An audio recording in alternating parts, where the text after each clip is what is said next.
the HOA president, and I have the right to demand for a room inside your house. But I know the HOA never know their limits.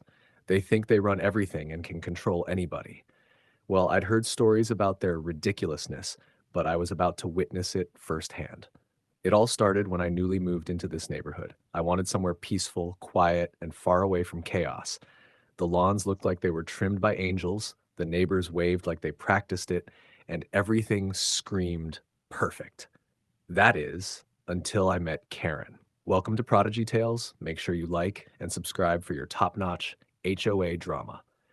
Karen was the self-appointed neighborhood queen, the type who walks around clutching a clipboard like it's Excalibur. I first noticed her terrorizing a man for having a garden gnome not aligned with HOA standards. I should have taken that as a warning sign, but I brushed it off. Days later, while taking an evening walk, Karen strutted up to me wearing a pink blazer, pearls, and that fake sugary smile that hides pure venom. She said she wanted to inform me of something. Apparently, she decided she'd be occupying one of my rooms to store her HOA records and her priceless antiques. I genuinely thought she was joking, but no, she said it like a royal decree. I laughed, not out of humor, but disbelief. I told her there's no chance in hell anyone's occupying my home unless they're paying rent and taxes. Karen's smile faded instantly, replaced by that look predators get when their prey talks back. She squinted, tilted her head, and muttered, "You must be new here. Nobody says no to the HOA." Then she strutted off like a disappointed empress. I shrugged it off, thinking it was just her usual power trip, but something in her tone stuck with me, like she actually believed she had the authority to move into someone's home. I figured she'd get over it or find another poor soul to torment. Little did I know that was only the first chapter of the chaos.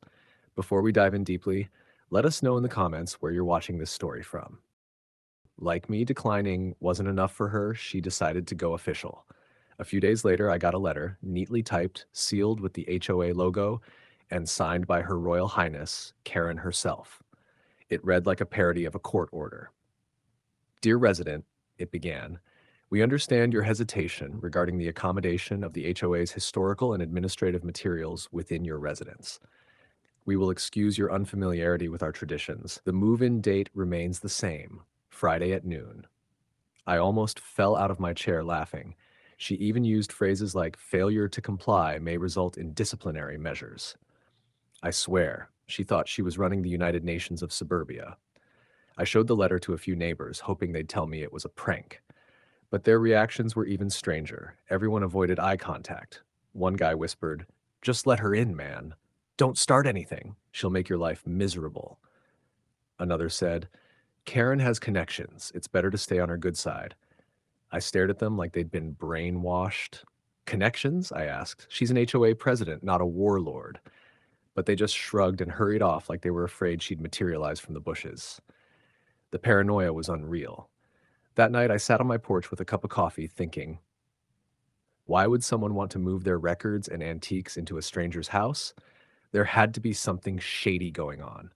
Maybe she was hiding something, or maybe this was just another control stunt. Either way, I wasn't giving in.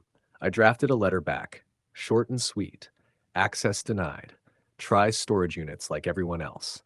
The next morning, I found my trash bin mysteriously overturned, my mailbox left open, and a notice of property evaluation pinned to my door. The message was clear. Karen wasn't used to being told no. She was gearing up for battle, HOA style. I had no idea what kind of storm she was about to unleash next, but I was ready. If she wanted a showdown, I'd give her one she'd never forget. I had literally lost track of the exact date Karen said she'd move in, which in hindsight was my biggest mistake. That Friday, I was bone tired from work and just wanted to collapse on my couch. As I pulled into my driveway, something immediately felt off. The porch light was on. I never left it on. My front door was cracked open, and the curtains that I always kept neatly folded were swinging like they'd been disturbed. My pulse shot up instantly. I parked, grabbed my phone, and slowly pushed the door open.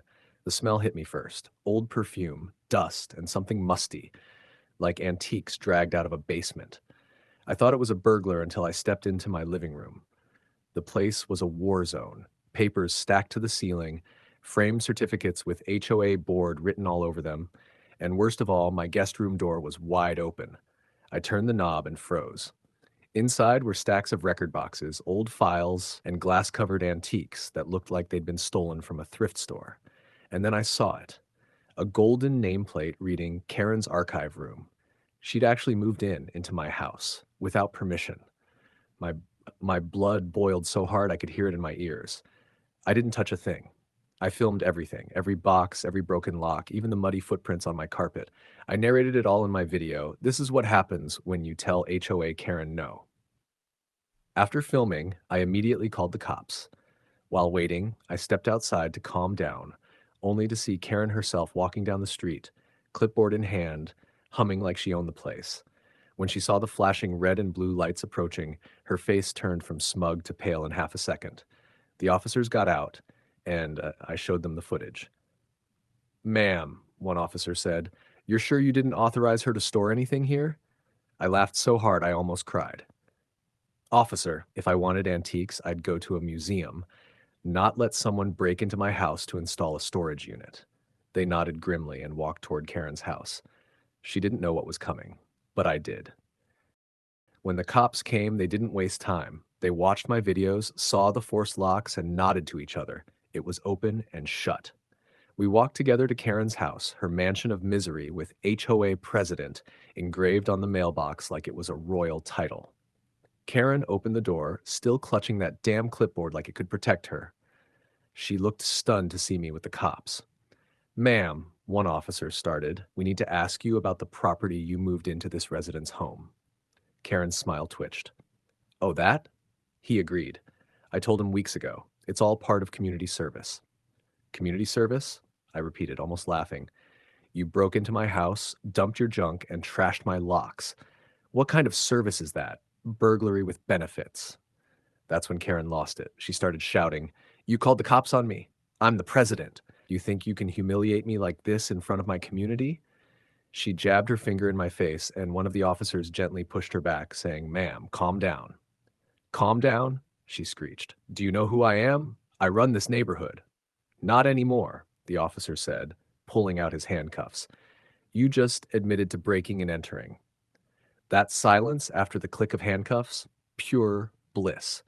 The entire neighborhood peeked from their windows, phones recording as the mighty HOA queen got escorted into the squad car. It was poetic. At the station, I pressed every charge available: criminal trespass, unlawful entry, property damage, and harassment. Karen sat there, red-faced, mumbling about misunderstandings, while I handed the police my video evidence like a gift basket of karma. The court didn't go easy on her. She was ordered to pay me $10,000 in restitution, replace every lock she broke, serve 2 months of community service, and attend mandatory behavioral management classes. The irony, her service assignment was to clean public restrooms. The HOA later voted her out unanimously, and rumor has it her antiques ended up in the dumpster behind the local thrift store. When I got home, I replaced my locks, installed cameras, and sat back on my porch with a cold drink, watching my peaceful street finally free from its tyrant. The end. Please like and subscribe for more HOA showdowns like this. Do you think she got what she deserves? Comment below.